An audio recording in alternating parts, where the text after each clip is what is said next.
Some folks say loneliness is the hardest kind of prison, where the walls are built from years of silence and the bars are made of broken dreams.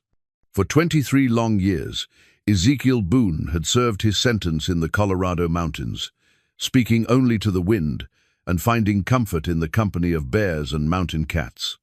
When a rockslide destroyed his cabin in the spring of 1874, it seemed like just another cruel twist from a life that had already taken everything from him.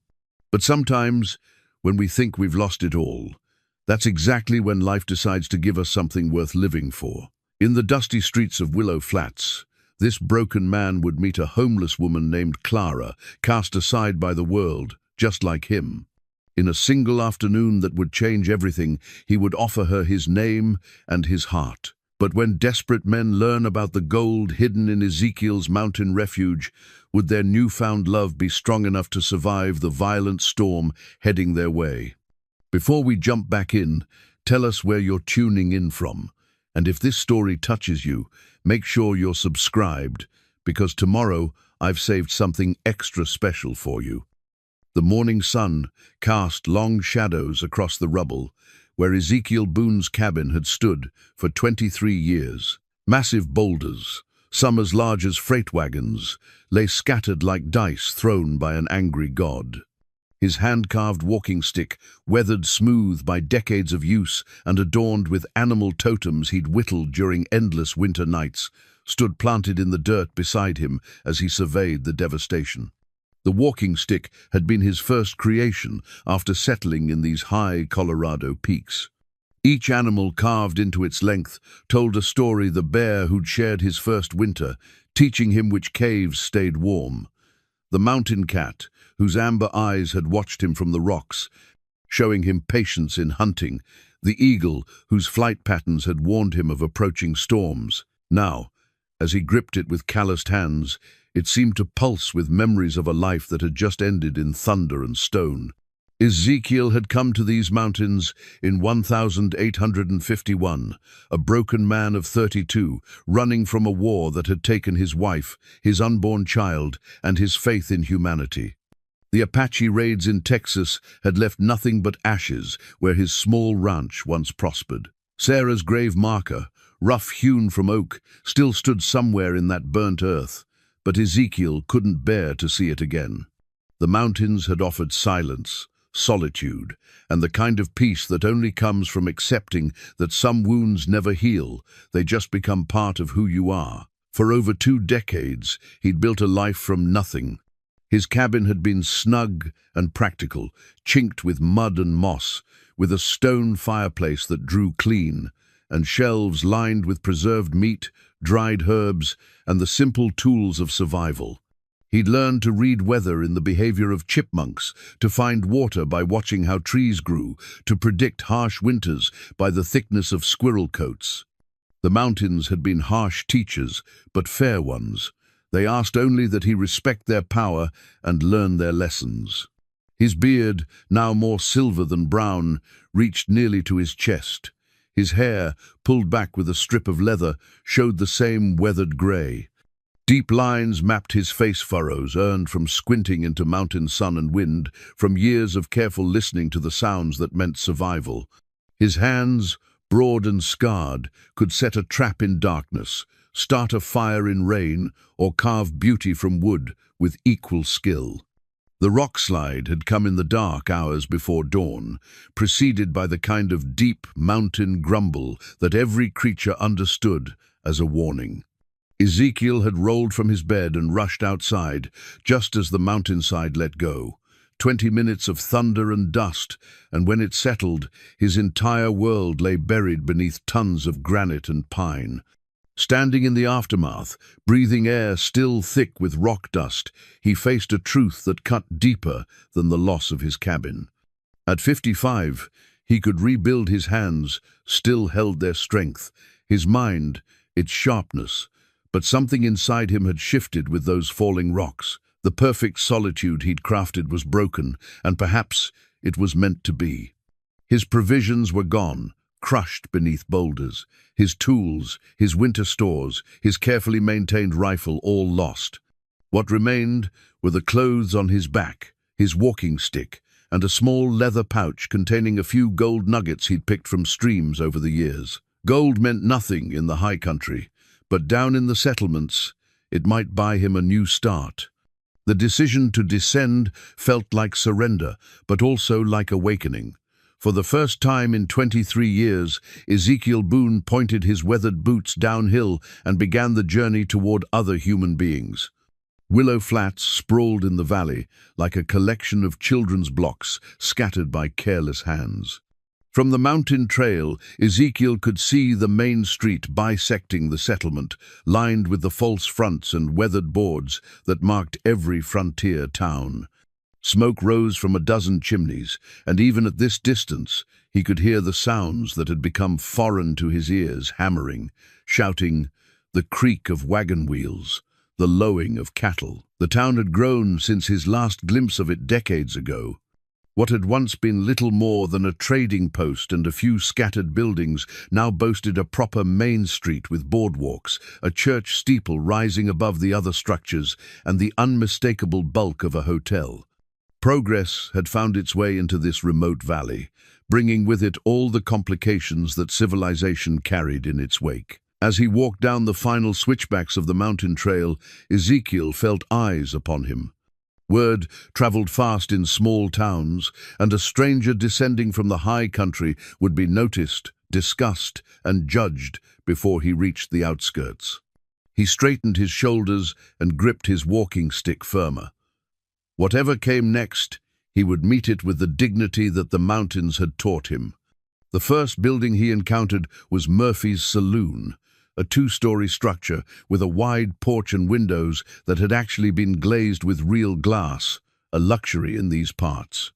The swinging doors stood open, releasing the mingled scents of whiskey, tobacco, and unwashed men. A hand-painted sign advertised, "Cold beer, warm welcome, fair games." It was behind this building, in the narrow alley where empty bottles and kitchen scraps accumulated, that Ezekiel first saw her. Clara lay curled against the back wall of the saloon, her form so small and still that for a moment he thought she might be dead. She wore a dress that had once been fine blue silk with tiny pearl buttons, but now hung torn and stained. Her dark hair spilled across her face, and her hands, clutched to her chest, were scratched and dirt-stained. Something stirred in Ezekiel's chest, a feeling he'd thought buried with Sarah all those years ago. Not love that was too much to hope for or fear, but recognition. This woman carried the same weight he knew, the same exhaustion that came from carrying burdens too heavy for one soul. He approached carefully, the way he'd learned to approach wounded animals in the wild. She stirred as his shadow fell across her, and when she looked up, her eyes held depths of weariness and pain that matched his own. Those eyes were green as mountain lakes, and they studied him with an intelligence that remained sharp despite her circumstances. She didn't speak, but neither did she cower. There was strength in her stillness, the kind of strength that comes from enduring what shouldn't be endured. "Ma'am," Ezekiel said quietly, removing his worn hat. His voice, unused for so long, came out rough as bark. "You hurt?" She shook her head slightly, but continued to watch him with those careful eyes. "You got somewhere to go?" This time she looked away, and he had his answer. The afternoon sun slanted through the alley, casting everything in golden light that softened the harsh edges of their circumstances. In that light, with dust motes dancing between them and the distant sounds of the town carrying on its business, Ezekiel Boone made a decision that would change both their lives forever.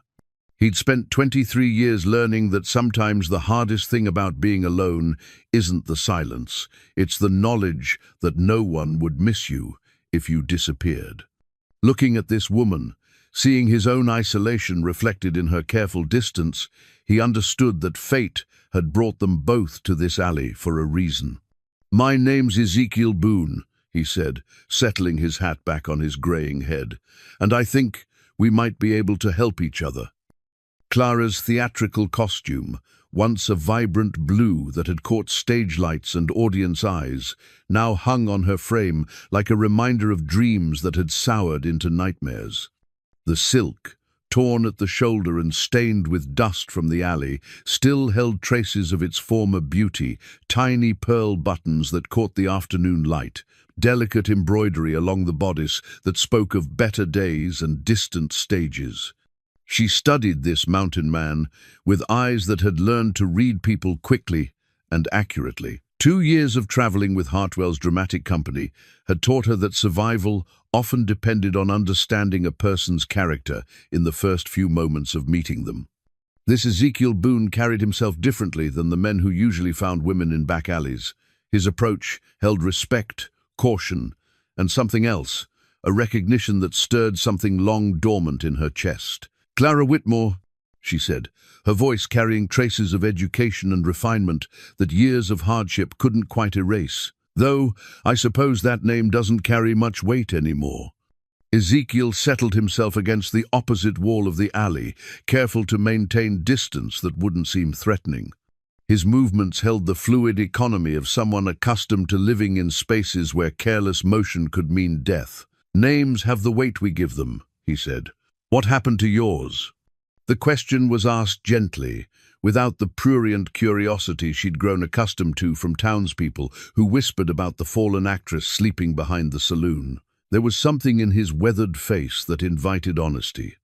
"I traveled with a theatrical company," Clara said, smoothing the torn silk of her costume with hands that trembled slightly.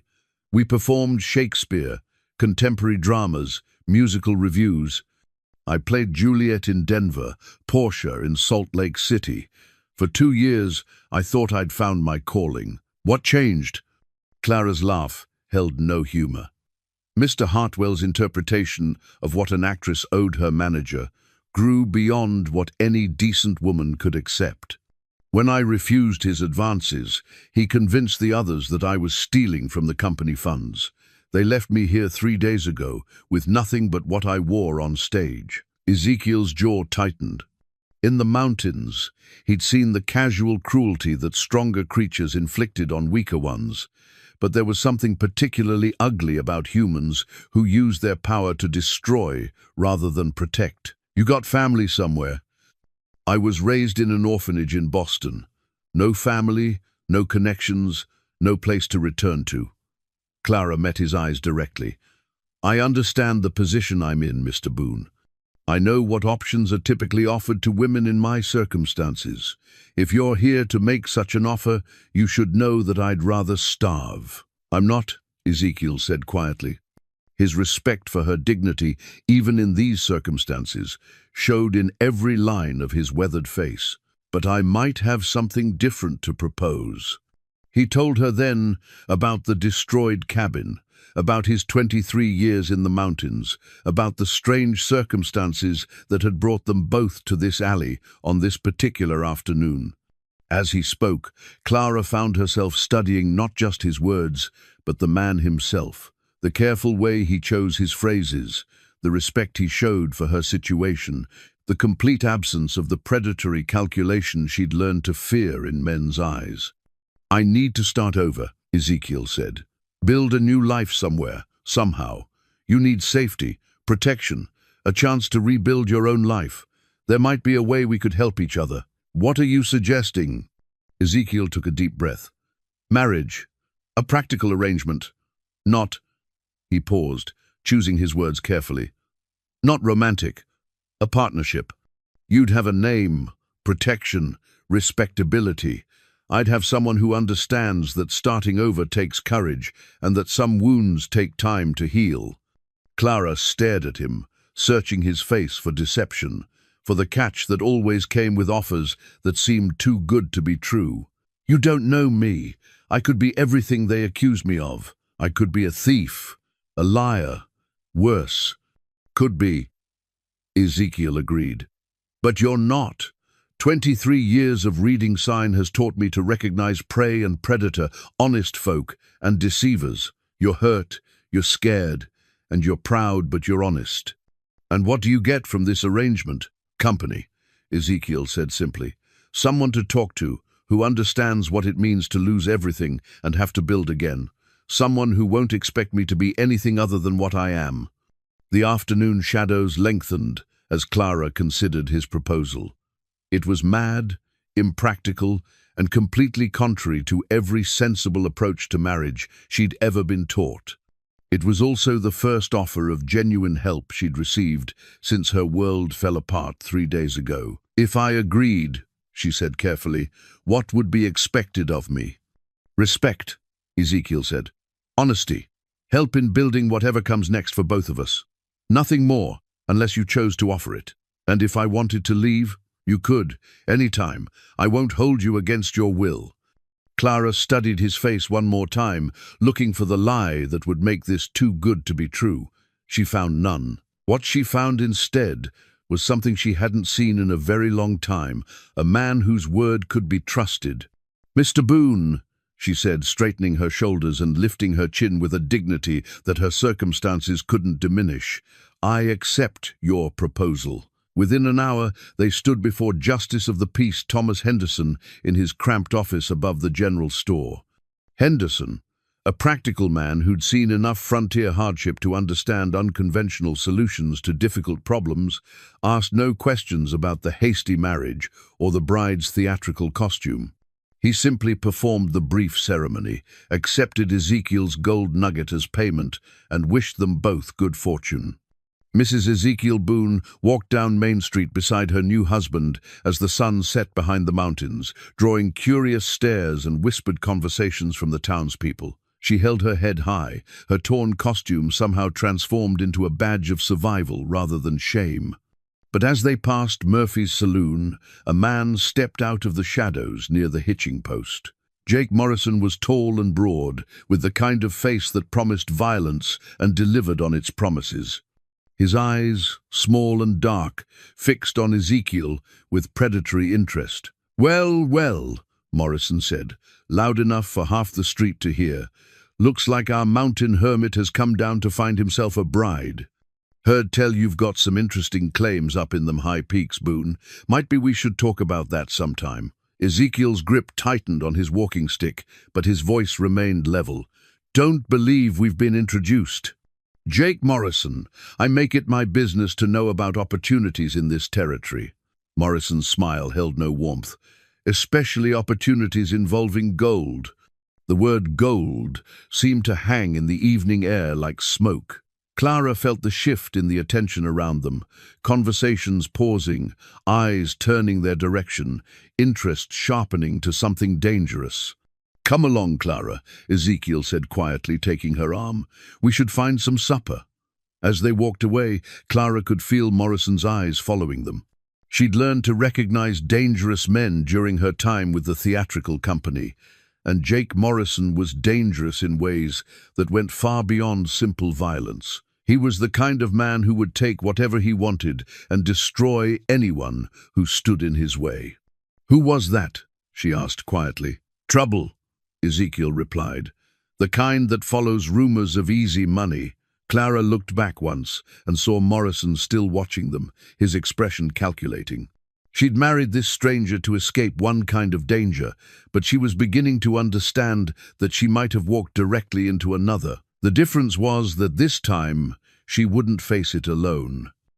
The wedding ring Ezekiel fashioned from his own gold nugget was simple and rough, hammered into shape at the blacksmith's forge after their hasty ceremony.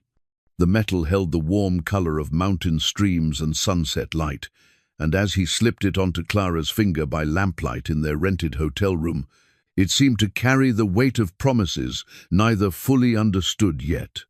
They sat on opposite sides of the small room, Clara in the single wooden chair by the window, Ezekiel perched on the edge of the narrow bed, like two careful strangers trying to navigate the strange territory of sudden matrimony.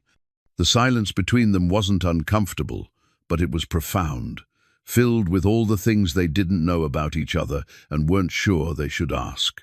"It's a good room," Clara said finally, looking around at the clean walls, the window with actual glass, the wash basin with a mirror above it. After 3 nights sleeping behind the saloon, the simple accommodations seemed luxurious. Better than what I'm used to, Ezekiel replied. 23 years of sleeping on pine boughs and elk hide makes a man appreciate a real mattress. What will we do tomorrow? The question hung between them, practical and immediate. Neither had planned beyond the moment of marriage, beyond the desperate need to find solid ground in lives that had suddenly shifted beneath their feet. Find work, I suppose, Ezekiel said.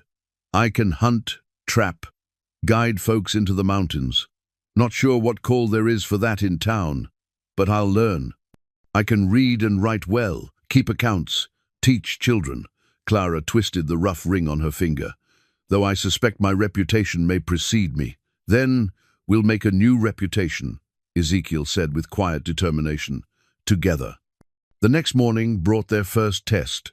Clara woke to find Ezekiel already dressed and sitting by the window, watching the street below with the alert stillness of someone accustomed to reading danger in the landscape. His walking stick leaned against the wall beside him, and she noticed how his hand never strayed far from it. What is it? She asked, recognizing the tension in his posture. That Morrison fellow. He's been out there since sunrise, watching folks come and go from the hotel. Clara joined him at the window, careful to stay back from the glass. Morrison stood across the street, leaning against the post outside the general store, with the casual posture of a man with nothing better to do. But his eyes never left the hotel entrance. What does he want? Information, Ezekiel said, about where I lived, up in the mountains, what I might have found there, whether it's worth the trouble of taking. Is it? Ezekiel was quiet for a long moment, and Clara realized she'd asked something he wasn't sure he should answer, even to his wife. The thought struck her as both reasonable and profoundly sad. They were married, but they were still strangers. There's gold up there, he said finally. Not a fortune, but enough to interest men like Morrison, enough to make them think it might be worth killing for. The casual way he mentioned killing sent a chill down Clara's spine. In her theatrical world, violence had been confined to dramatic death scenes and carefully choreographed sword fights. The idea that real men might actually kill for gold seemed like something from the melodramas they'd performed, not real life. Have you killed? She asked quietly. Ezekiel looked at her with those steady grey eyes. When I had to. When there was no other choice. Would you again? To protect what's mine? Yes. Clara felt something shift in her understanding of the man she'd married. He wasn't just a gentle hermit seeking companionship. He was someone who'd survived alone in unforgiving country for over 2 decades, which meant he possessed capabilities that polite society rarely required or acknowledged. What's mine? She repeated. Am I included in that? You're my wife, Ezekiel said simply. That means something to me, even if this started as a practical arrangement. They made their way downstairs to the hotel dining room, where Mrs. Patterson, the proprietress, served them breakfast with the kind of studied politeness that indicated she'd heard all the gossip, but was too well-bred to comment directly. Other guests glanced their way with curiosity. The mountain hermit and his actress bride were clearly the most interesting thing to happen in Willow Flats in some time. After breakfast, they walked Main Street together, Clara holding Ezekiel's arm, as propriety demanded, but also drawing strength from his solid presence. The morning was crisp and clear, with the kind of mountain air that made distant peaks seem close enough to touch. They visited the general store, where Ezekiel purchased basic necessities with careful attention to their limited funds. Clara watched him count out coins with the precision of someone who knew the value of every cent, who understood that money spent foolishly could mean the difference between comfort and hardship. We'll need to find more permanent lodging, he said as they left the store. The hotel's fine for now, but we can't afford it long term. There's a boarding house on Elm Street, Clara suggested. Mrs. Morrison takes in respectable married couples. Morrison? Ezekiel stopped walking. Different Morrison. Sarah Morrison, a widow who runs a clean establishment. I heard some of the theatre company ladies talking about it. Clara paused, though she might not welcome the former actress who caused such a stir. We'll ask, Ezekiel said firmly. Worst she can do is say no. They were interrupted by the approach of a young man in a deputy's badge, clean-shaven and earnest-looking. "Mr. Boone, I'm Deputy Collins. Sheriff wants to have a word with you, if you don't mind." Clara felt Ezekiel tense beside her, though his expression remained calm. "About what?" "Nothing serious," Collins assured them. "Just likes to meet newcomers, especially folks planning to settle in town." The sheriff's office was a small building with barred windows and the lingering scent of old coffee and tobacco. Sheriff William Hayes was a man in his 50s, grey-bearded, and carrying the kind of authority that came from years of keeping peace in places where peace was always fragile. "Ezekiel Boone," Hayes said, rising from behind his desk. "Heard you came down from the high country. Been up there a long time, folks say." 23 years, Ezekiel confirmed. "That's a long time to be alone with your thoughts. What brought you down?" "Rockslide took my cabin. Time to start over." Hayes nodded, studying both of them with the careful attention of a man whose job required reading people accurately. "Heard you got married right quick." "That's your business, of course, but it's got people talking." "People always talk," Clara said, speaking up for the first time, "especially about things they don't understand." "True enough, ma'am." Hayes smiled slightly. "What I'm really here to discuss is Jake Morrison. He's been asking questions about you, Boone, about what you might have found up in those mountains." "What kind of questions?" "The kind that usually lead to trouble. Morrison's got a reputation in these parts. He's careful to stay just inside the law, but he's got a way of making life difficult for folks who don't cooperate with his business interests." Ezekiel and Clara exchanged glances. "What kind of business interests?" "Mining claims, mostly. He has a way of convincing folks to sell their claims for less than they're worth. Sometimes much less." Hayes leaned back in his chair. "I can't prove he's broken any laws, but I've buried 2 men in the past year who had disagreements with Morrison about mineral rights." "Are you warning us off?" Ezekiel asked. "I'm telling you to be careful. Morrison's got 3 men working for him, and they're not particular about methods. If you've got claims up in the mountains, you might want to think about filing the proper paperwork, making everything legal and official." "And if I don't have any claims?" Hayes studied him with knowing eyes. "Then you might want to think about getting some. Man's got a right to protect what's his, but the law works better when everything's documented proper." As they left the sheriff's office, Clara noticed Morrison standing across the street again, this time with 2 other men, hard-looking characters with the kind of faces that promised trouble. They made no effort to hide their interest in watching Ezekiel and Clara. "He's not going to leave us alone," Clara said quietly. "No," Ezekiel agreed. "He's not. What do we do?" Ezekiel was quiet for a moment, his weathered hands gripping his walking stick. When he spoke, his voice carried the kind of calm determination that Clara was learning to recognize as his response to threat. "We get legal, we get prepared, and we hope it's enough." That evening, in their hotel room, Clara watched Ezekiel clean and check a pistol she hadn't known he was carrying. The weapon was old but well-maintained, and he handled it with the casual familiarity of long practice. "How long do you think we have?" she asked. "Not long," Ezekiel replied. "Morrison's not patient, and rumors about mountain gold won't stay quiet. He'll make his move soon." Clara looked down at the rough wedding ring on her finger, at this symbol of a marriage born from desperation and necessity. In the space of 1 day, it had become something more, a bond that would be tested by violence and greed. "I'm scared," she admitted. "So am I," Ezekiel said, "but we'll face it together." The wanted poster was crumpled and stained with coffee rings when Clara found it tucked behind the hotel registry counter. She'd been helping Mrs. Patterson with the morning accounts, a small way to earn their keep while they searched for permanent lodging, when the yellowed paper caught her eye. The name at the top made her blood run cold. Jacob Jake Morrison, wanted for murder and robbery in Kansas Territory. The sketch was rough but recognizable, showing the same hard features and cold eyes she'd seen watching them from across the street. Below the drawing, The details painted a picture of a man who'd left a trail of violence across 3 territories. 2 counts of murder, multiple robberies, suspected involvement in claim jumping that had left entire families dead. Clara's hands trembled as she read the reward amount $500, enough money to transform a person's life in this harsh country. But it was the date that truly frightened her.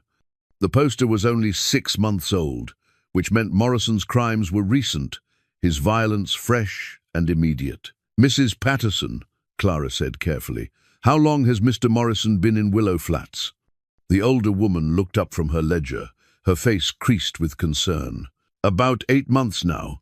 Came in claiming to be a mining consultant, looking for investment opportunities. Why do you ask, dear?" Clara folded the poster carefully and tucked it into her skirt pocket. Just curious about the local business community. But she wasn't curious, she was terrified. Morrison wasn't just a local, tough looking to muscle in on Ezekiel's mining claims. He was a killer who'd found a new hunting ground and was using the respectable facade of business to select his prey. She found Ezekiel behind the hotel, teaching himself to split kindling with a technique that conserved energy while producing clean, even cuts. His movements were precise and economical, the result of decades spent making every motion count. The repetitive work seemed to calm him, and Clara hated to disturb the first peace she'd seen in his face since their marriage. "Ezekiel," she said quietly, producing the wanted poster. "I found this." His hands stilled on the axe handle as he read, his face growing darker with each line. When he finished, he folded the paper carefully and handed it back to her. $500, he said finally. "That's more money than most folks see in 2 years. We have to tell Sheriff Hayes." "We will. But think about what this means, Clara. A man doesn't stay in one place for 8 months if he's running from the law. Morrison's got protection here, or he's confident nobody will recognize him. Either way, it makes him more dangerous, not less." That evening, they sat in their room as twilight painted the mountains, purple and gold.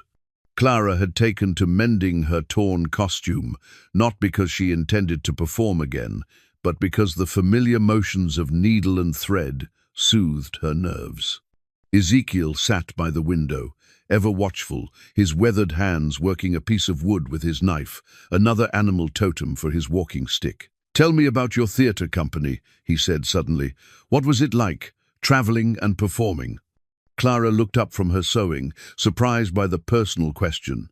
In the 3 days since their marriage, they'd focused on practical matters, lodging, money, the immediate threat of Morrison. They hadn't talked about the lives they'd left behind. "It was magical at first," she said, settling back in her chair. "I'd grown up in that orphanage, never knowing anything beyond grey walls and strict schedules. Then suddenly, I was in Denver, wearing silk costumes and speaking Shakespeare's words to audiences who hung on every gesture." She paused in her stitching, remembering. "I played Lady Macbeth in Colorado Springs, and there was this moment during the sleepwalking scene when the entire theater was so quiet you could hear people breathing. That's power, Ezekiel, to move people with nothing but words and emotion. What changed?" Clara's needle stilled. Mr. Hartwell, he was. Charming at first. Educated, well-traveled, full of stories about the great theaters back east. He made me believe I could be something special, someone important. Her voice grew bitter. Then he began to believe he owned me, along with the rest of the company property. "Did he hurt you?" He tried. "The night before they abandoned me here, he came to my hotel room with brandy and expectations. When I refused him, he became violent." Clara touched her throat unconsciously, remembering hands that had left bruises. "I fought him off, but it cost me everything I'd worked for." Ezekiel's knife had stopped moving against the wood, and his knuckles were white where he gripped it. "Where is he now?" "The company was heading to San Francisco, but Ezekiel, that life is over. I can't go back to it, even if I wanted to. Maybe not that life," he said quietly, "but that doesn't mean you have to give up everything you loved about it." "What do you mean?" You have a gift for moving people, for teaching and speaking. This town could use a school teacher, someone who can bring education and culture to the children here. It doesn't have to be Shakespeare, but it could be something. The idea struck Clara with unexpected force. She'd been so focused on survival that she hadn't considered how she might build a new life rather than simply endure one. Do you think they'd accept me? A former actress with a scandalous reputation? They'll accept my wife, Ezekiel said with quiet certainty, especially if she proves herself to be exactly what this town needs. Their conversation was interrupted by a soft knock on the door. Ezekiel's hand moved immediately to his pistol as he motioned for Clara to step away from the entrance. "Who is it?" he called. "Deputy Collins, Mr. Boone. Need to speak with you." Ezekiel opened the door cautiously, keeping his body positioned to protect Clara. The young deputy looked nervous, glancing up and down the hallway before stepping inside. "Sheriff Hayes sent me," Collins said quietly. "There's been talk around town today about that Morrison fella asking questions about mining rights up in the high country. Specifically about your old territory, Mr. Boone." "What kind of questions?"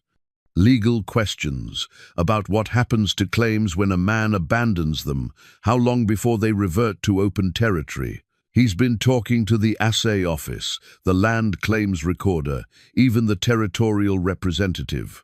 Clara felt her stomach tighten. Morrison wasn't just planning violence, he was building a legal case to justify it. "There's more," Collins continued, his voice dropping even lower. "He's been asking about you too, Mrs. Boone.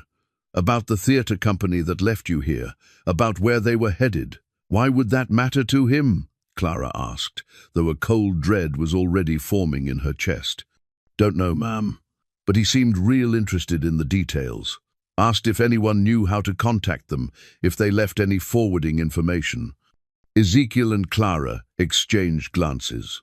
There was only one reason Morrison would care about Clara's former life, and it had nothing to do with gold claims. "Deputy," Ezekiel said carefully, "did Sheriff Hayes have any advice for us?" "He said to tell you that sometimes a man's best protection is making sure he's got friends who know where he is and what he's doing. People who'd notice if something happened to him." After Collins left, Clara sat heavily on the bed, the wanted poster clutched in her hands. "He knows something about Hartwell's company, something that makes me valuable to him beyond just being your wife. Or someone's been in contact with him," Ezekiel said grimly. "Someone who knows you're here and wants you found." The possibility hit Clara like a physical blow. She'd assumed her troubles with the theater company ended when they abandoned her. But what if Hartwell hadn't been satisfied with simply discarding her? What if her refusal to submit to him had consequences she'd never imagined? "What do we do?" she whispered. Ezekiel moved to the window, looking out at the darkening street. Morrison was there again, barely visible in the shadows between buildings, but unmistakably present. "We stop running," Ezekiel said finally. "We make our stand here, on ground we choose, with people we trust. But first, we need to understand exactly what we're fighting." "How?" "By asking the right questions of the right people, and by making sure Morrison knows we're not as defenseless as he thinks." That night, Clara lay awake, listening to the sounds of the frontier town, settling into sleep, the distant piano from Murphy's saloon, the low voices of men walking home from late card games, the creak of wooden buildings adjusting to the cool mountain air. Beside her, Ezekiel's breathing was steady but not deep, the sleep of someone who'd learned to rest, while remaining alert to danger. The rough gold ring on her finger caught the moonlight from the window, and Clara found herself thinking about the strange turn her life had taken. 3 days ago, she'd been a discarded woman with no prospects and no protection. Now she was married to a man who'd already proven he would face danger to defend her, who saw possibilities in her future that she'd never dared imagine. But she was also a target, caught between Morrison's greed and whatever vengeful plans Hartwell might harbor. The theater costume folded carefully in the corner seemed to mock her, a reminder of dreams that had turned to nightmares, of trust given to the wrong people. Tomorrow, she decided, she would stop being a victim. She would learn whatever skills this harsh country demanded, would prove herself worthy of the protection Ezekiel offered and the respect this town might eventually grant. She would become Mrs. Ezekiel Boone, in more than just name. Outside their window, a shadow moved across the street. Morrison was still out there, still watching, still planning, but he wasn't the only one planning anymore. Clara touched the folded wanted poster beside her pillow and smiled grimly in the darkness. $500 was a lot of money, enough to solve many of their immediate problems. And Jake Morrison had just made the mistake of underestimating the woman he thought was merely an abandoned actress. He was about to learn that some prey fought back. Ezekiel's hidden cache map was nothing more than scratches on birch bark, the kind of rough notation that would mean nothing to anyone who hadn't learned to read the language of survival in unforgiving country. But to Clara, watching him sketch the familiar landmarks with careful precision, it represented something profound, the difference between dying and living, when civilization was 20 miles away and winter lasted 6 months. Every man who spends time in the wild learns to prepare for catastrophe, Ezekiel explained, his weathered finger tracing the crude lines that indicated ridges, streams, and hidden valleys. Food caches, tool stores, emergency shelters, places where you can survive if everything else goes wrong. They sat in the early morning light filtering through their hotel room window, the map spread between them on the small table. Clara had woken to find Ezekiel already dressed and working, his mind clearly turning over the problems that Morrison's presence created. This cache, he pointed to a mark near what appeared to be a split boulder, has enough supplies to last 2 people through a hard winter. Preserved meat, ammunition, blankets, tools. It's hidden where no casual prospector would find it. How far from town? 2 days hard riding if you know the trails. 4 or 5 if you don't. Ezekiel looked up at her with those steady grey eyes. I'm teaching you this because you need to know. If something happens to me, if Morrison makes his move and things go wrong, you need options. Clara studied the map, trying to memorize the landmarks. The idea of surviving alone in the mountain wilderness terrified her, but she was beginning to understand that fear wasn't an excuse for ignorance in this country. Show me how to read this properly, she said. For the next hour, Ezekiel taught her the basics of wilderness navigation, how to identify ridgelines on a crude map, how to calculate distances using natural landmarks, how to find water by reading the lay of the land. His teaching was patient and thorough, the instruction of a man who understood that knowledge could mean the difference between life and death. You're a good student, he said when she successfully identified the route to 2 different cache sites. Quick to learn, careful with details. That'll serve you well. I've had to learn quickly before, Clara replied. The theater taught me that survival often depends on adapting to new situations faster than the audience expects. This is different. In the theater, mistakes mean embarrassment. Out there, mistakes mean dying. The gravity in his voice reminded Clara of how much she still didn't know about the man she'd married.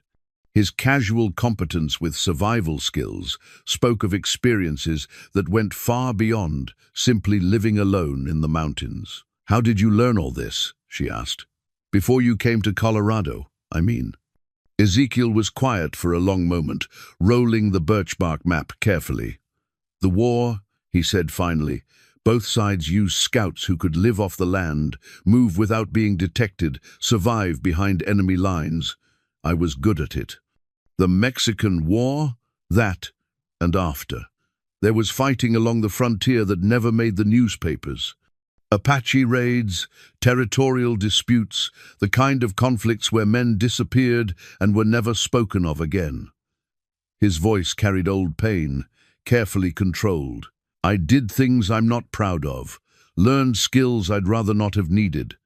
Clara reached across the table and touched his weathered hand. But those skills have kept you alive. They might keep us both alive now. Maybe, or maybe they've just given me the knowledge to see how much danger we're really in. Their conversation was interrupted by voices in the hallway, Mrs. Patterson speaking to someone in the low, urgent tones that meant trouble. Ezekiel moved immediately to the door, listening. "Mr. Boone?" Mrs. Patterson called softly. "There's a gentleman here to see you."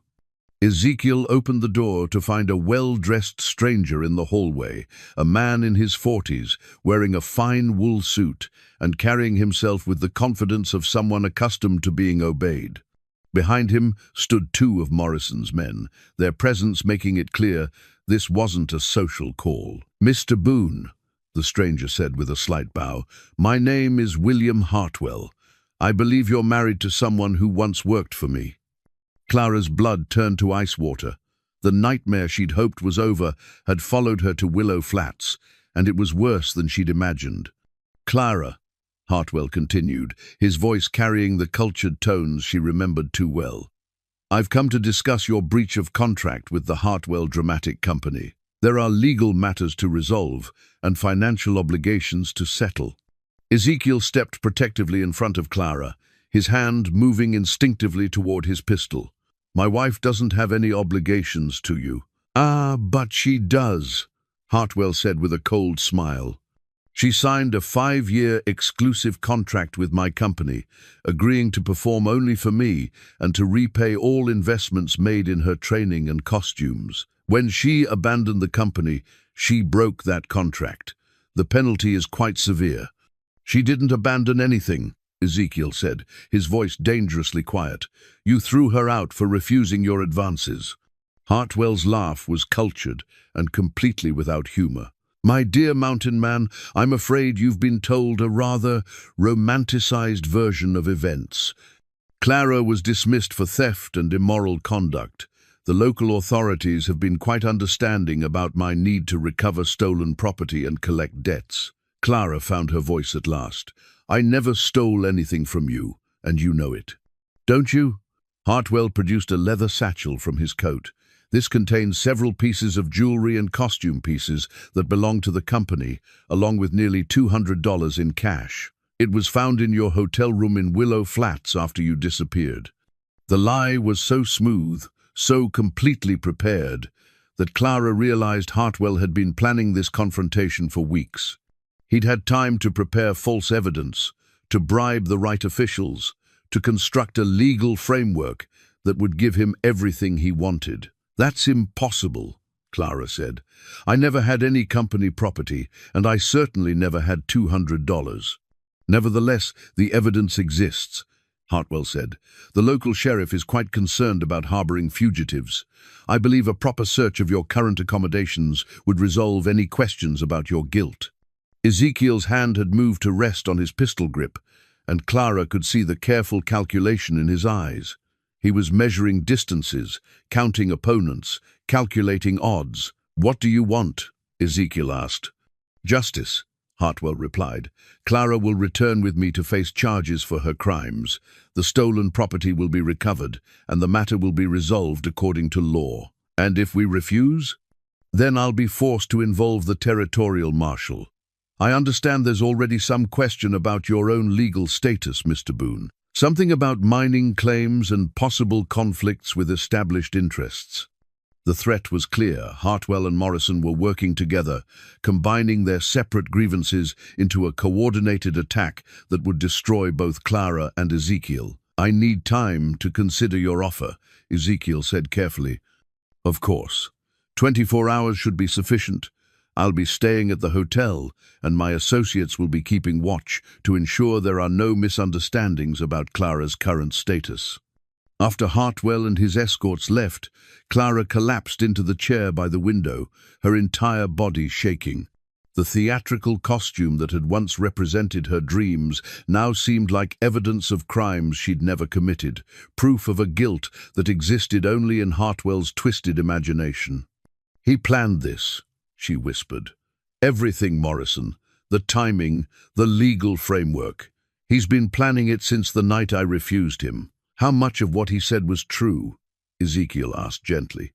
"None of it. I never signed an exclusive contract, never took anything that belonged to the company. But he has money, influence, and the kind of connections that can make lies look like truth." Ezekiel moved to the window, studying the street below. Morrison's men were already in position, watching every exit from the hotel. "Then we don't fight his lies with truth," Ezekiel said finally. "We fight them with something he doesn't expect." "What?"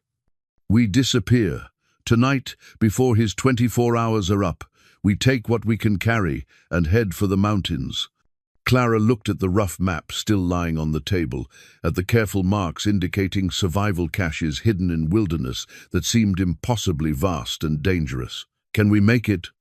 "Maybe," Ezekiel said. "If we're smart, if we're careful, and if we're willing to fight for what we've built together." Clara thought of the $500 reward for Morrison's capture, of the evidence that could destroy Hartwell's credibility if presented to the right authorities. Then she thought of the simple gold ring on her finger and the man who'd offered her protection when the world had abandoned her. "Then we disappear," she said, "but not to run away, to get strong enough to fight back."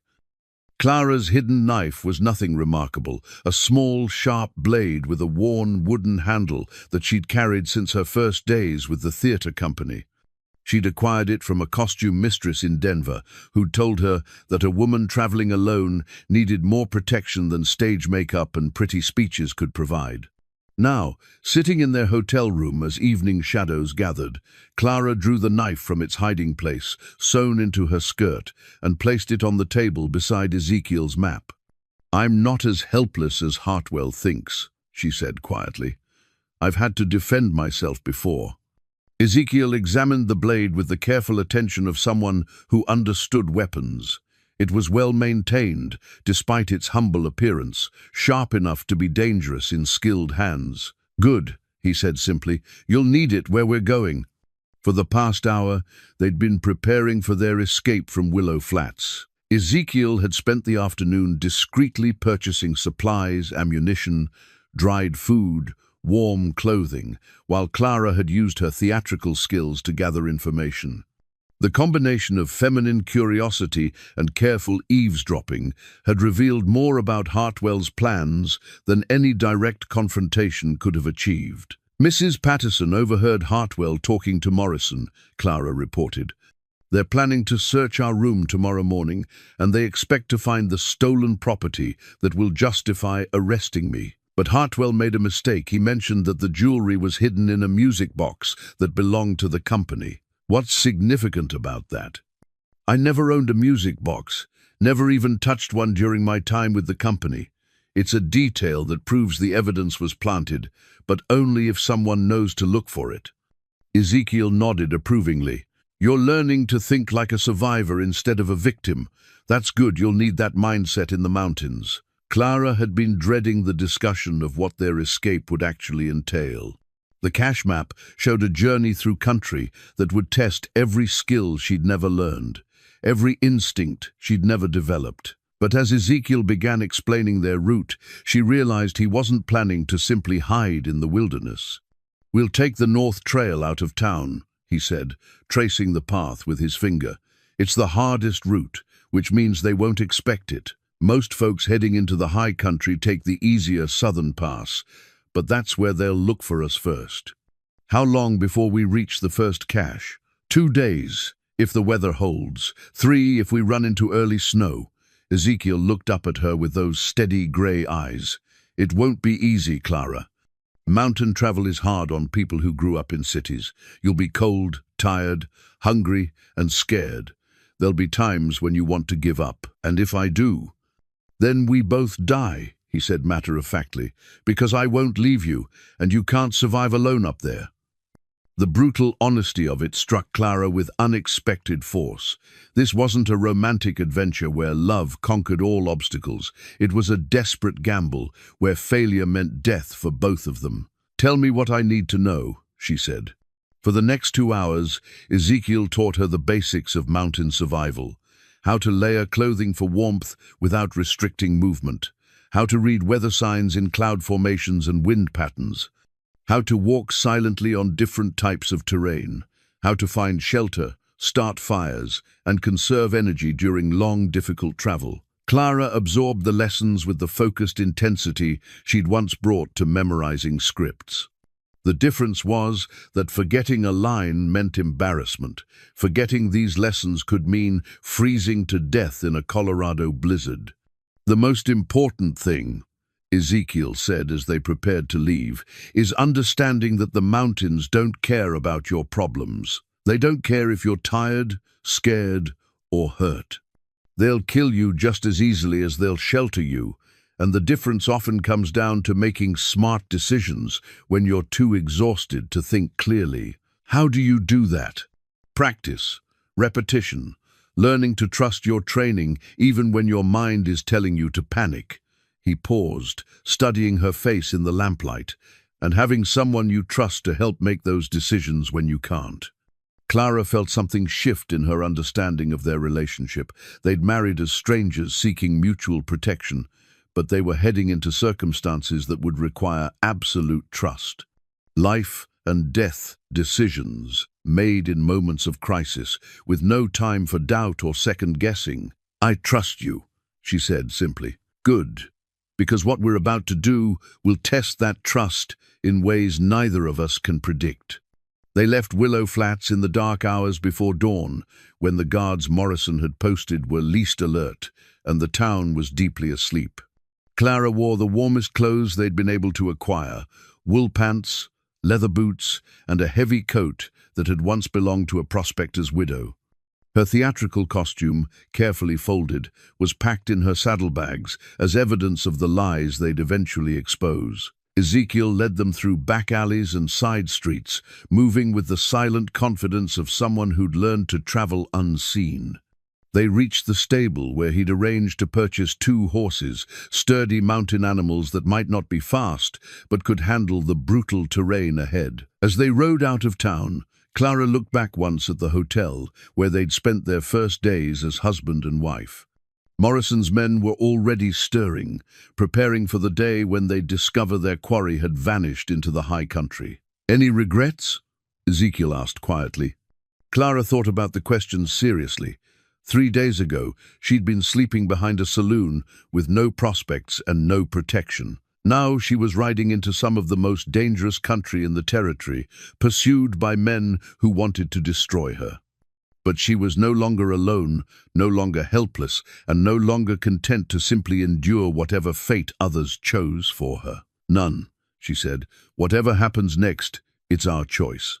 The trail climbed steadily as the sun rose behind them, illuminating peaks that seemed to stretch forever into the distance. The air grew thinner and colder, and Clara began to understand why Ezekiel had warned her about the challenges ahead.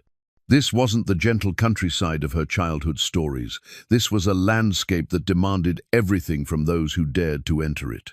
But as they climbed higher, leaving the complications of civilization behind, Clara felt something she hadn't experienced since her first night on stage in Denver. She felt powerful, not because the journey would be easy, but because she was finally choosing her own path instead of simply reacting to the choices others made for her. Behind them, Willow Flats grew smaller and more distant. Ahead lay challenges that would test every lesson Ezekiel had taught her, every instinct she'd developed, every bit of courage she possessed. Clara touched the small knife hidden in her skirt and smiled grimly. Let Hartwell and Morrison follow them into the mountains. If they dared, they would discover that the helpless actress they'd planned to victimize no longer existed. In her place was a woman who'd learned to fight for what she wanted, guided by a man who understood that some things were worth any risk to protect. The mountains stretched ahead, vast and unforgiving, but they also promised something that civilization couldn't: the chance to become who you were meant to be, tested by hardship and proved by survival. Clara urged her horse forward, following Ezekiel up the narrow trail that would lead them either to freedom or to death. Either way, they would face it together, and they would face it on their own terms. The theater company contract was hidden in the false bottom of Clara's small traveling case, wrapped in oiled cloth to protect it from moisture. She'd forgotten about it completely until the second night in the mountains, when they made camp in a sheltered grove, and she was searching for her spare stockings. The yellowed paper crackled as she unfolded it by firelight, and Ezekiel looked up from cleaning his rifle when he heard her sharp intake of breath. "What is it?" he asked. Clara stared at the document, reading words she'd signed 2 years ago but had never fully understood. The contract wasn't the simple employment agreement Hartwell had described to the company. It was something far more sinister, written in legal language that masked its true purpose. "This isn't a performance contract," she said slowly. "It's an indenture agreement." Ezekiel moved closer, studying the paper over her shoulder. His frontier education didn't include legal training, but he'd seen enough documents in his time to recognize the difference between fair dealing and exploitation. "What does that mean?" "It means I wasn't employed by the theater company. I was owned by them." "Look here." Clara pointed to a clause buried in the middle of the dense text.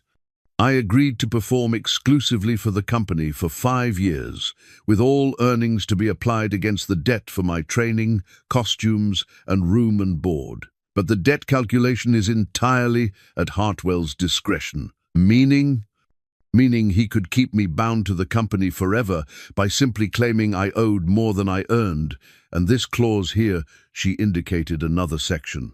"If I tried to leave before the debt was satisfied, I would be pursued as a fugitive from lawful custody and returned to complete my service." Ezekiel's expression grew darker as he understood the implications. Slavery, dressed up in legal language, but slavery all the same. "Worse than that." Clara's voice was barely a whisper. "Look at this final clause." Ezekiel read aloud.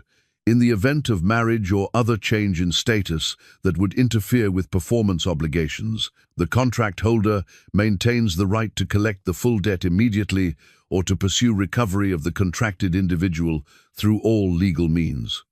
The words hung in the air between them like smoke from their campfire. Clara hadn't escaped from an abusive employer. She'd fled from a man who believed he legally owned her and who had every intention of recovering his property. "How many women signed contracts like this?" Ezekiel asked. "All of us.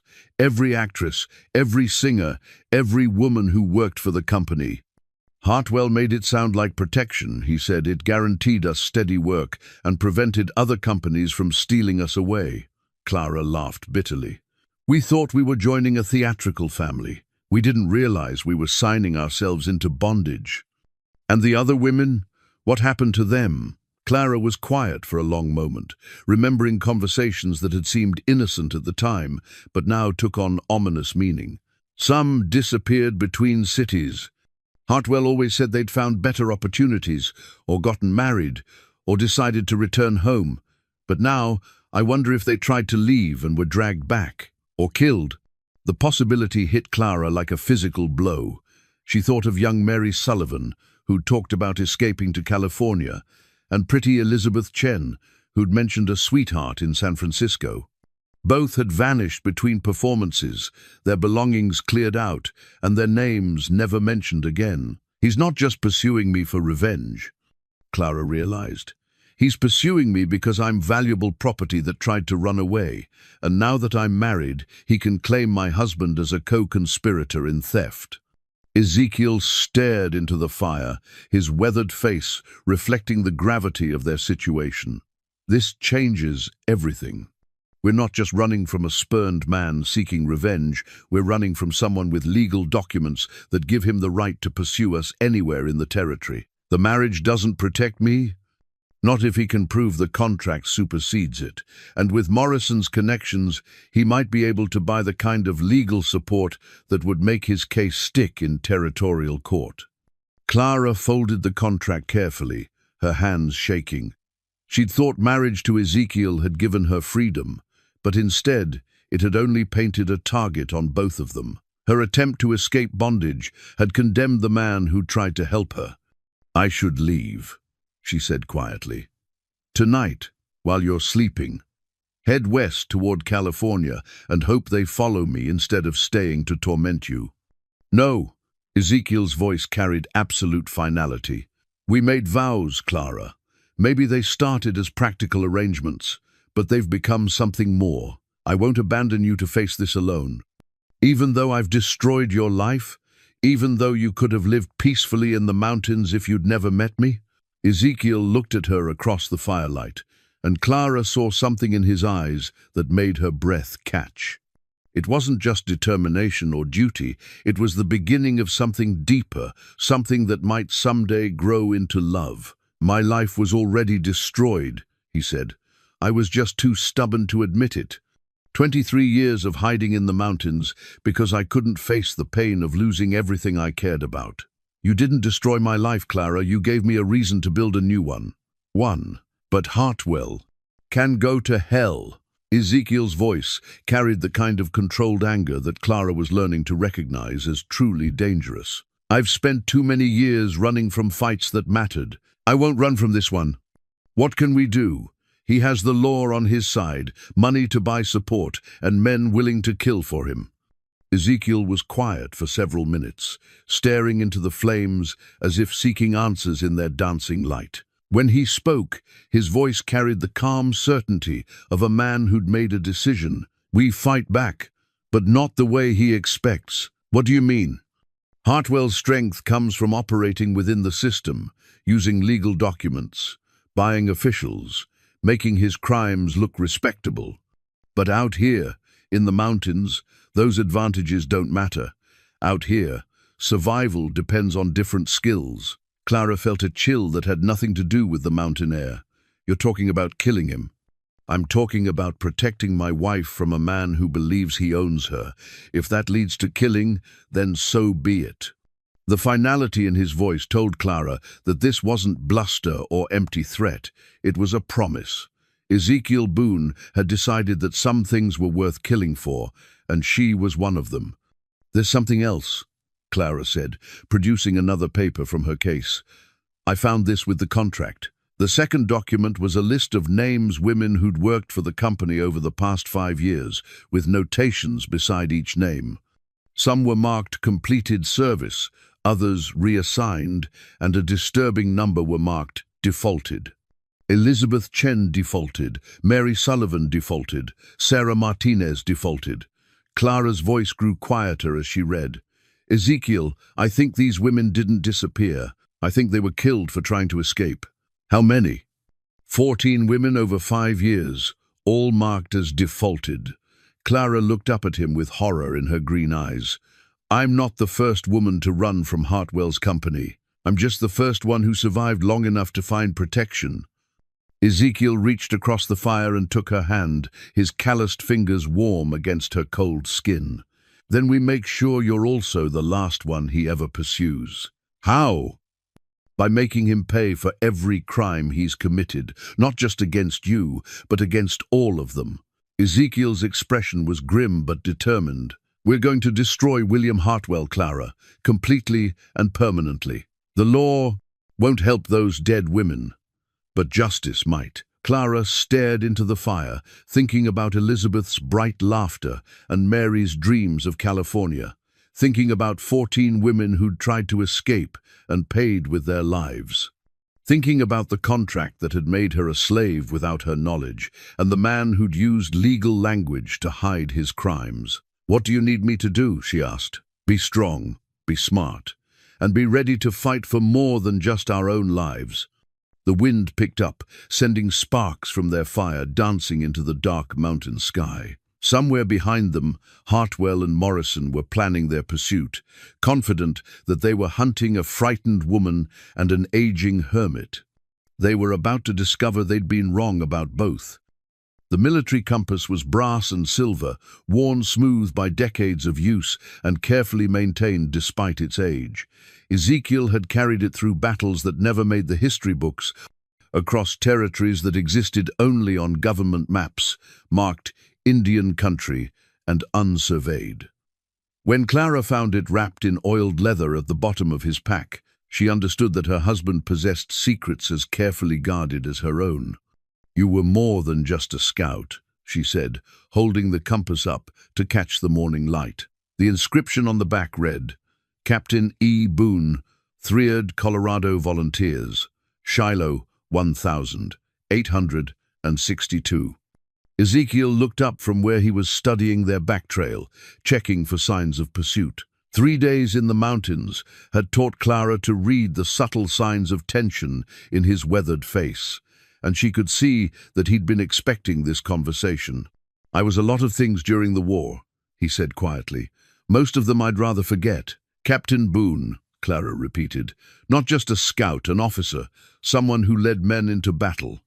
Someone who got men killed."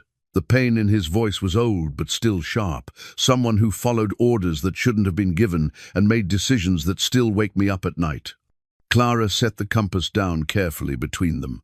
They'd made camp in a sheltered hollow near the tree line, hidden from casual observation but positioned to watch the approaches from below.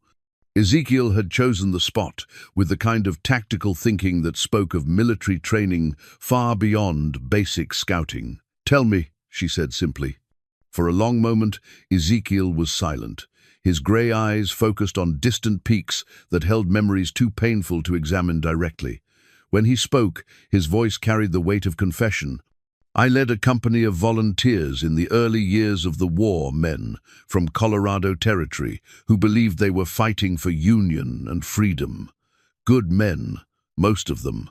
Farmers, miners, shopkeepers, who'd never seen real violence before they followed me into hell. What happened? We were sent to pacify Indian territories, to clear the way for railroad development and mining claims. The government called it securing the frontier, but it was genocide dressed up in military language." Ezekiel's hands clenched into fists. "We were ordered to attack villages that had nothing to do with any war women, children, elders who'd never raised a hand against white settlers." Clara felt something cold settle in her stomach. "Did you?" "For too long, yes.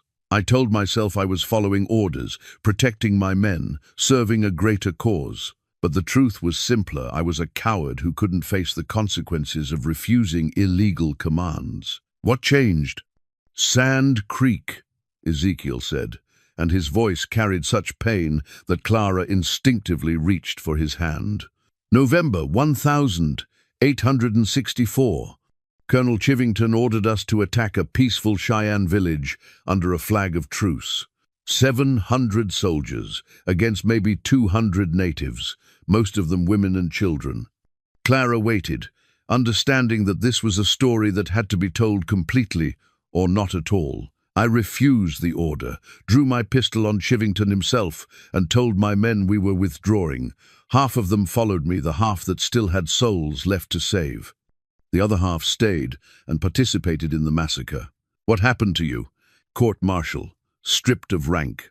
Officially, I was discharged for insubordination and conduct unbecoming an officer.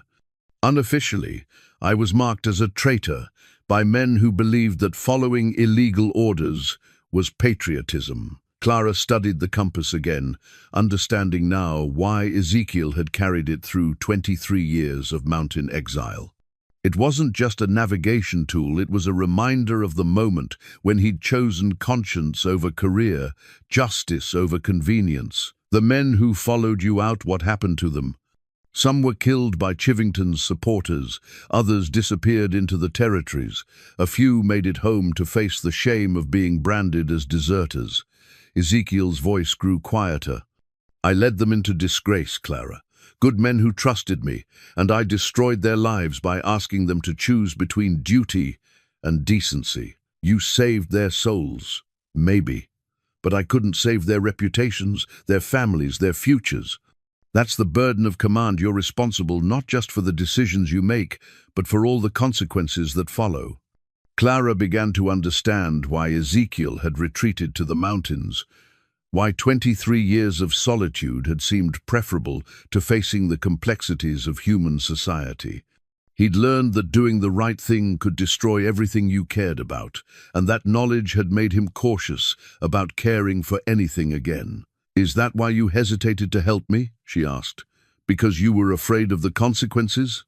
"No," Ezekiel said, meeting her eyes directly.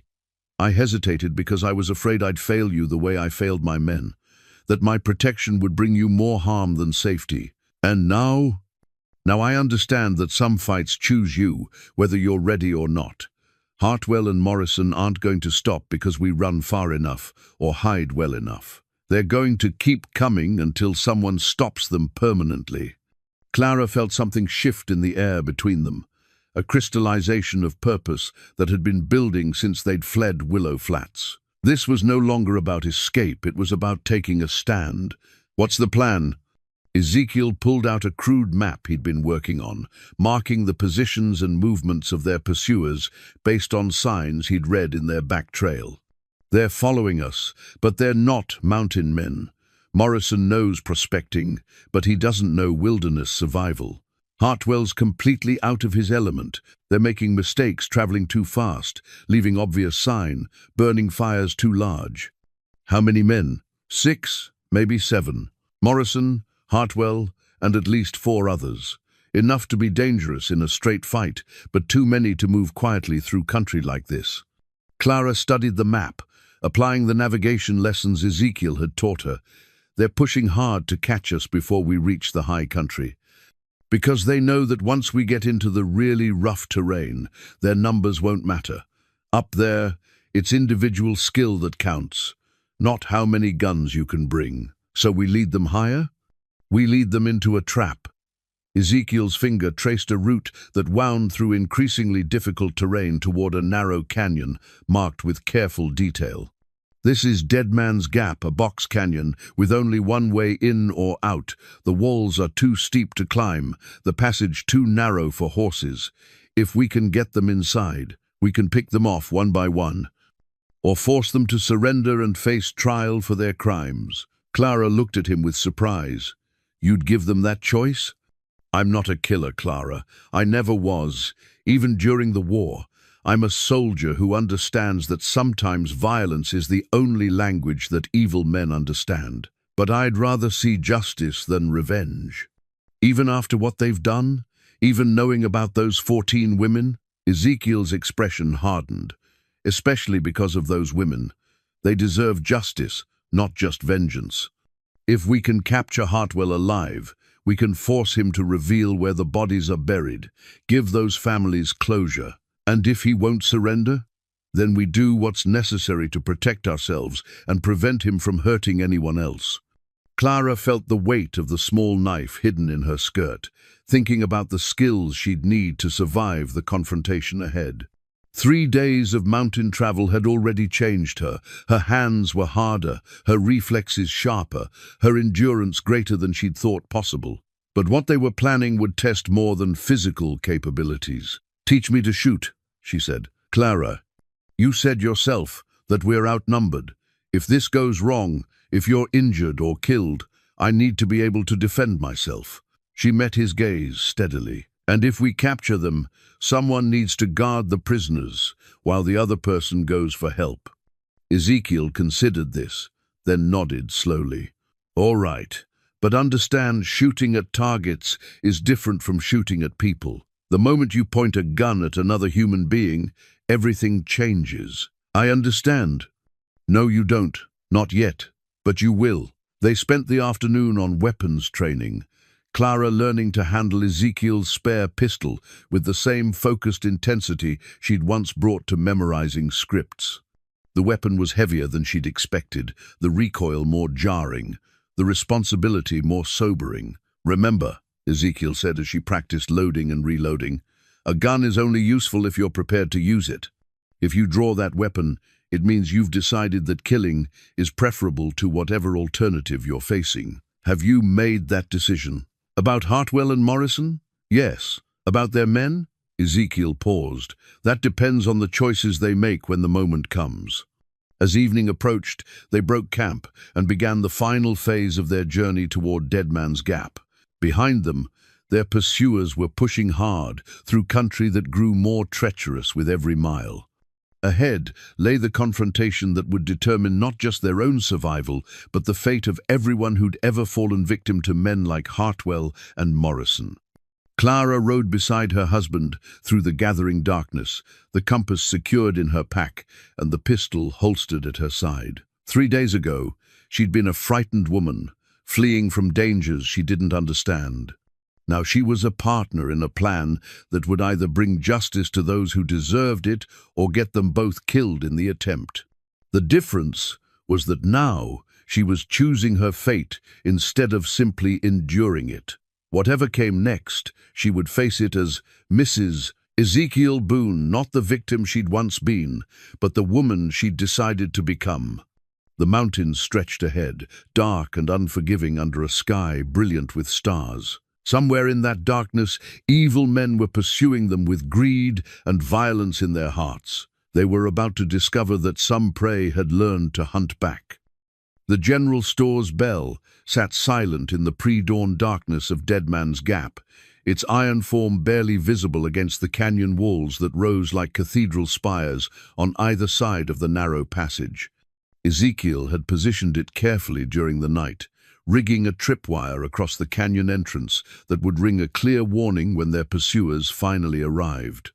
The sound would carry perfectly in the confined space, alerting every living thing for miles around that the trap had been sprung. Clara crouched behind a boulder formation 30 yards from the canyon mouth, her borrowed pistol heavy in her hands and her heart hammering against her ribs. The past hour had been spent in final preparations, checking weapons, reviewing signals, making peace with the possibility that neither of them would survive the next few hours.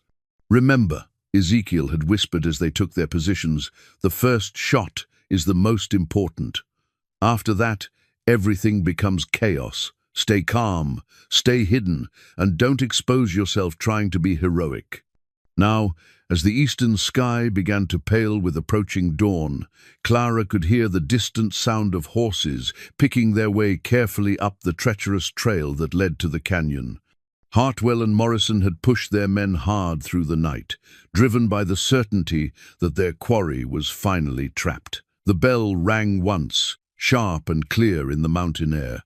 Clara held her breath as the first rider appeared at the canyon mouth, one of Morrison's men, a lean character with the predatory caution of someone who'd survived too many violent encounters. He paused at the entrance, studying the narrow passage with obvious suspicion.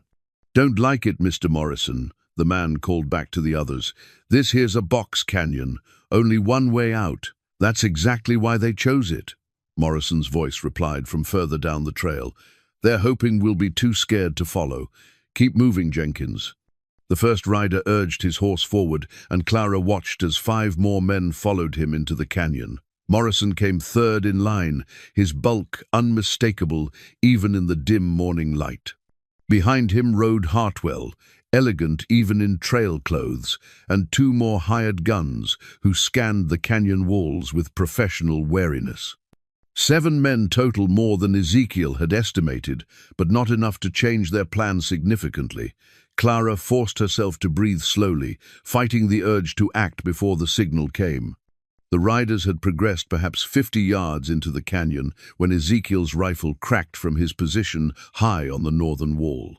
The lead rider pitched from his saddle, clutching his shoulder and crying out in pain.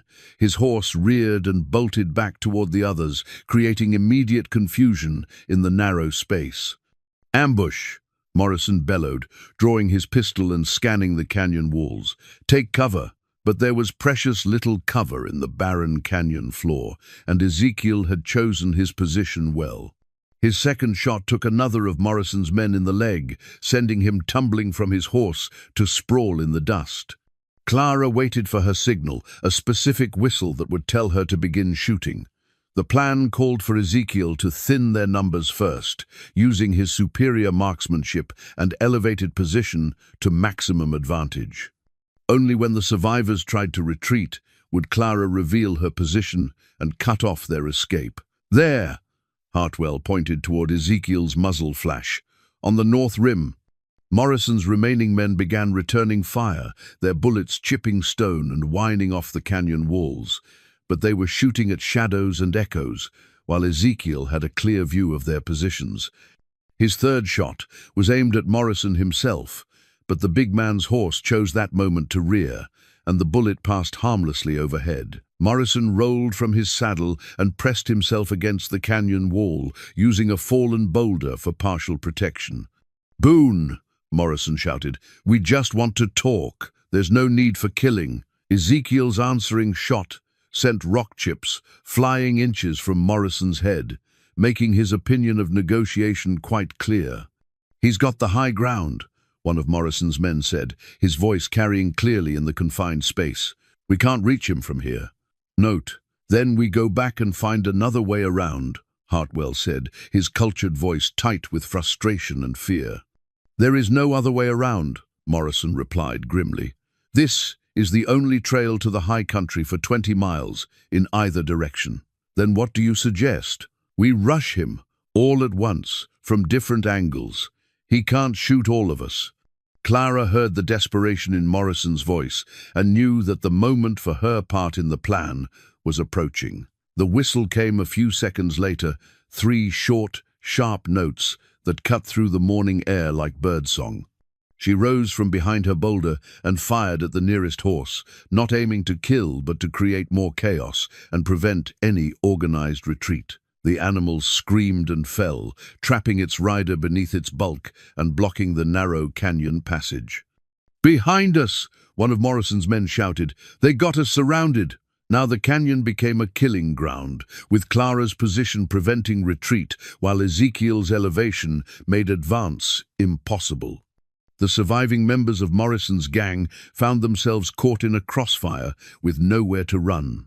"Throw down your weapons," Ezekiel called from above. "This is your only chance to surrender." Morrison's response was a wild shot in Clara's direction that went wide by several yards. She returned fire more carefully, her bullet striking the rock beside Morrison's head and showering him with stone fragments. "The woman's a better shot than you are, Morrison," Ezekiel taunted. Clara felt a surge of pride at the compliment, followed immediately by shock at how quickly she'd adapted to the deadly game they were playing. The terrified actress who'd cowered behind the saloon just days ago had been replaced by someone harder, more capable, more dangerous. "Hartwell," she called out, her voice carrying clearly across the canyon. "We know about the contracts. We know about the 14 women you murdered." "You know nothing," Hartwell replied, but his voice cracked with something that might have been fear. "Those women were thieves and whores. They got what they deserved." "Elizabeth Chen was 19 years old," Clara shouted back. "Mary Sullivan had a mother waiting for her in Boston. Sarah Martinez wanted to open a school for children." Each name she spoke seemed to hit Hartwell like a physical blow. Clara could see him crouched behind inadequate cover, his fine clothes torn and dusty, his carefully maintained facade crumbling under the weight of his crimes. "You're going to pay for every one of them," Clara continued. "Every woman you used, every life you destroyed, every dream you murdered for your profit." Hartwell's answering shot was pure rage, striking the boulder near Clara's position and sending her diving for deeper cover. But the wild shot revealed his location to Ezekiel, whose return fire was immediate and devastatingly accurate. Hartwell screamed as the bullet shattered his gun arm, sending his pistol spinning into the dust.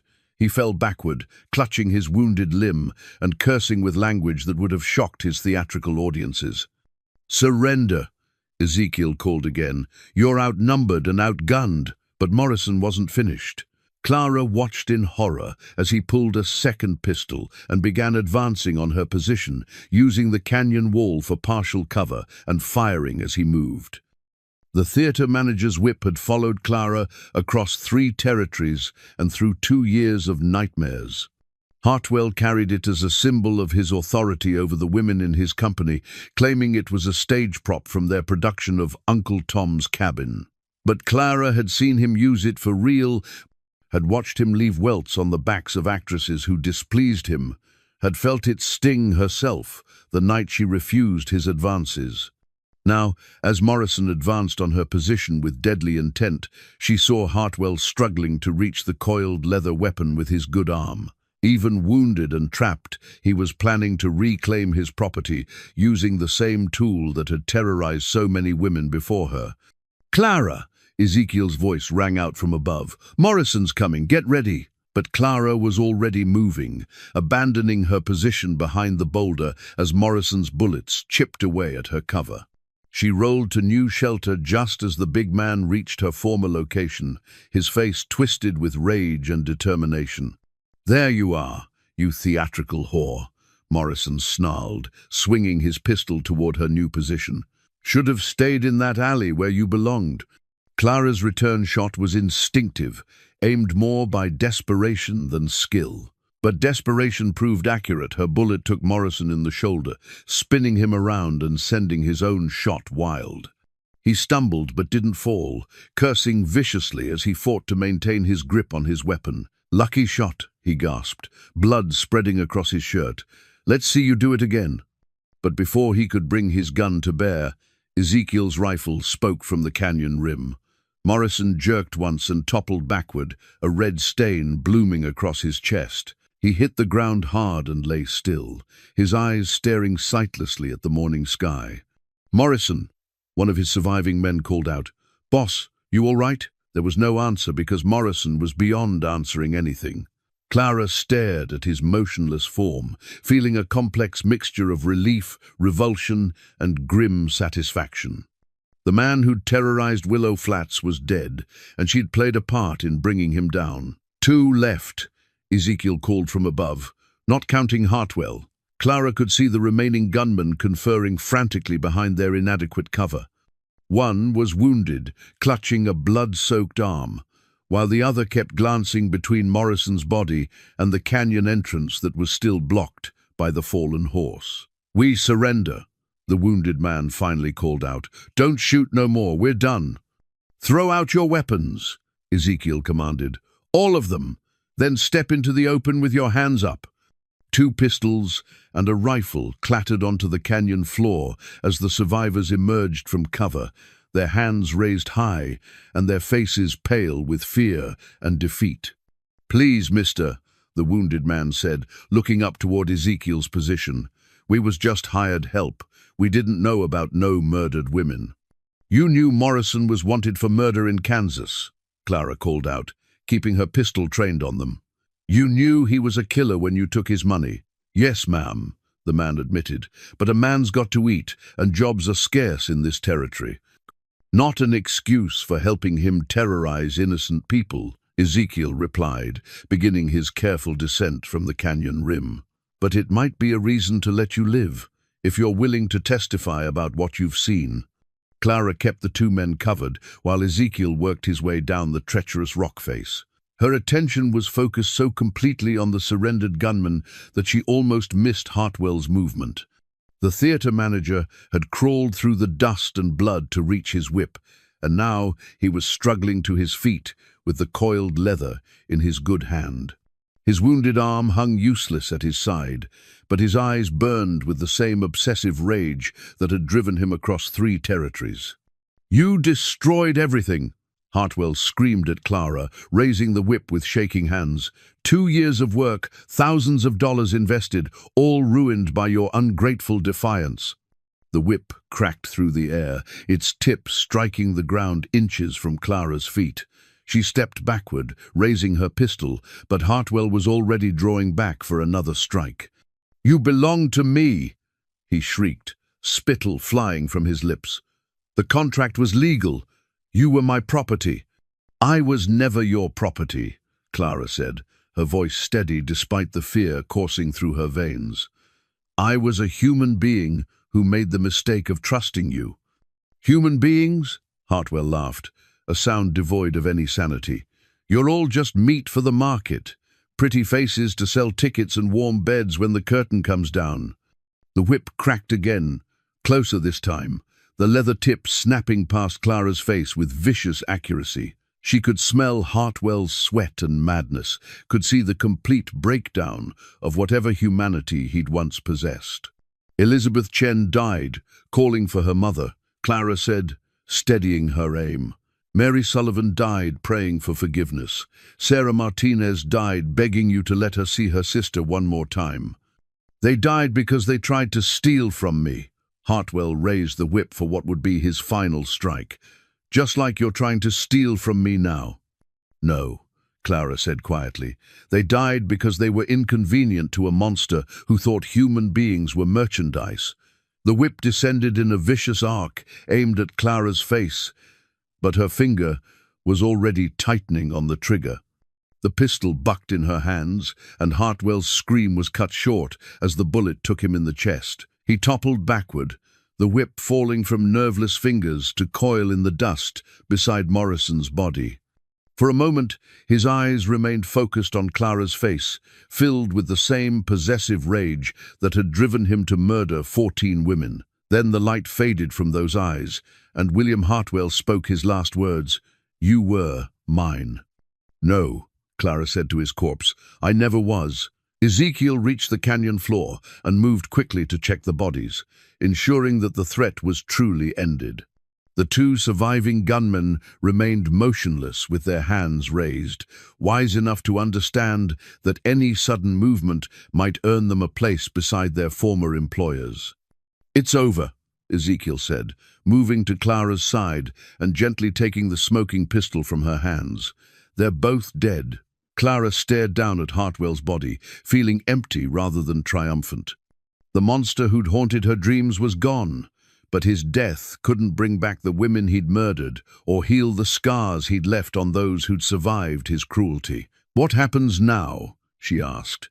"Now we take these 2 back to Willow Flats to face trial for their part in Morrison's crimes," Ezekiel replied. "And we make sure the authorities know about Hartwell's victims so their families can finally have closure." Clara nodded, then looked around the canyon where so much blood had been spilled. "Will it be enough? Will justice for 2 dead men balance the scales for 14 murdered women?" "No," Ezekiel said honestly. "Nothing can balance those scales. But it's a start. And sometimes that's all we can do, make a start towards something better." Clara picked up Hartwell's whip and held it for a moment, feeling the weight of all the pain it had caused. Then she threw it into the canyon wall, where it struck with a satisfying crack and fell broken into the dust. "Yes," she said, "it's a start."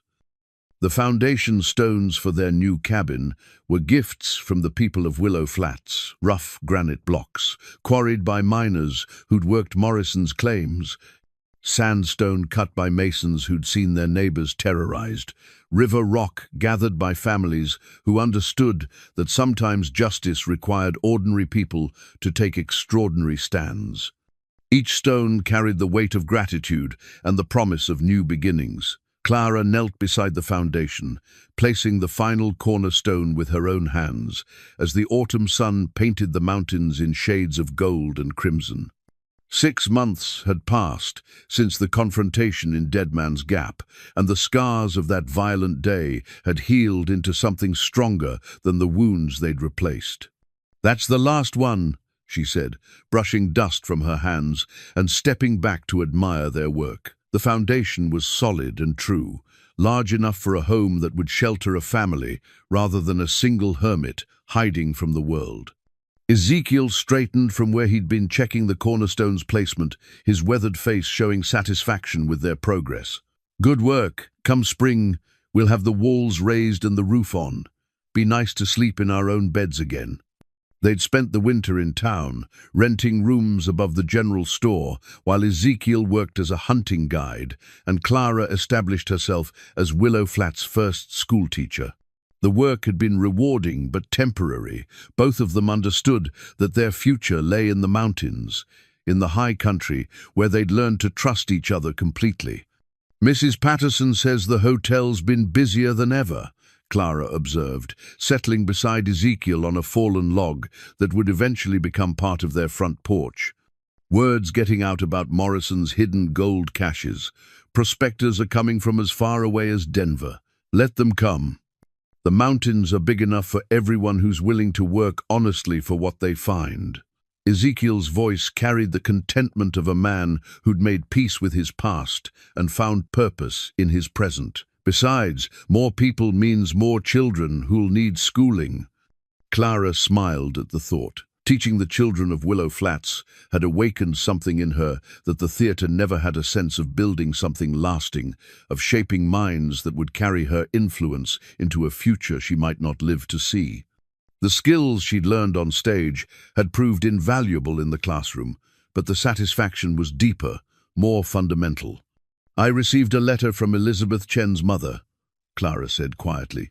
"She thanked me for finally giving her daughter a proper burial and for making sure Hartwell paid for his crimes. That must have been difficult to read." "It was, but it was also healing," she said, knowing the truth was better than wondering forever what had happened. Clara touched the simple gold band on her finger, remembering how it had looked when Ezekiel first fashioned it from mountain gold. 14 families finally have closure because we chose to fight back. And because you were brave enough to survive long enough to find help." Clara looked out across the valley where Willow Flats was settling into the peaceful rhythm of an autumn evening. Smoke rose from dozens of chimneys, children played in the streets without fear, and the sound of honest laughter drifted up from Murphy's saloon. It was a good place to build a life, especially when that life was shared with someone who understood the value of both solitude and companionship. "Do you ever miss it?" she asked. "The complete isolation of your hermit years?" Ezekiel considered the question seriously, as he did most things. "I miss the simplicity of it. When you're alone, the only person who can disappoint you is yourself. But I don't miss the emptiness.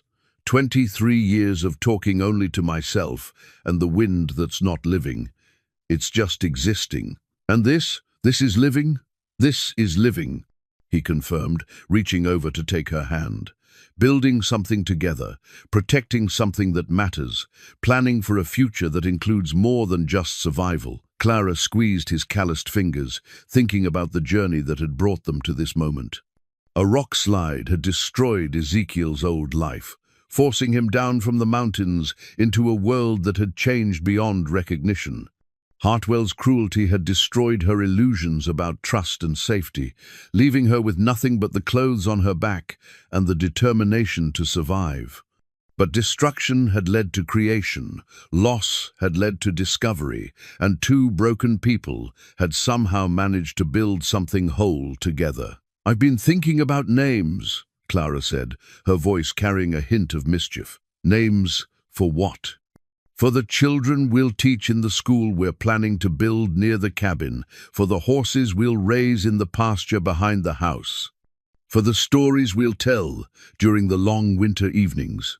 She paused, meeting his eyes directly. "For the babies we might have if we're blessed with them."